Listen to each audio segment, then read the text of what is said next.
Got another tip for you today about protein in Asia.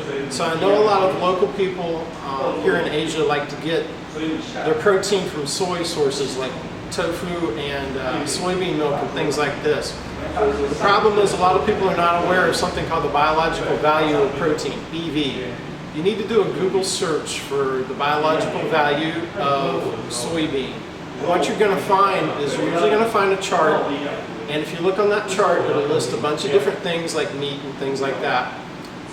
If you find BV, the biological value of soybean milk and tofu, what you'll find is often the value is around 50 or so. And what that means is that if you ate 10 grams of protein from a soy source, your body is only going to digest and absorb 5 grams of that. The other 5 grams are going to be wasted. You're going to excrete them.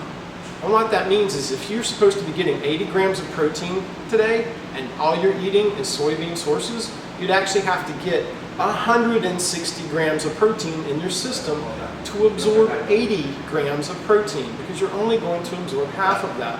Now I want you to stop and think what a caloric impact that would be for you to get 160 grams of protein when you're only going to use 50 of that. So stop and think about that for a minute. And while you're looking at that chart, why don't you start looking at the top and look at eggs, because eggs are your gold standard.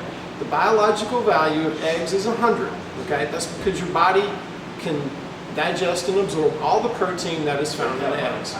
And if you've got a good chart, I want you to look a little bit north of eggs. And there happens to be one other thing that's on the list that's even higher than eggs.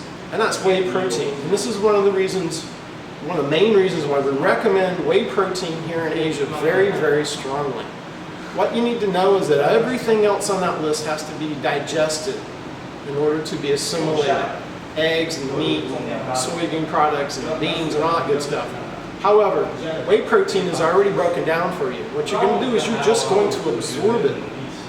So if you're going to get your protein sources from someplace, and I'm not suggesting you get it all from whey protein, however, it makes an awesome supplement because you know that when you take 23 grams or whatever it is from your whey protein, you're going to get 23 grams in your system.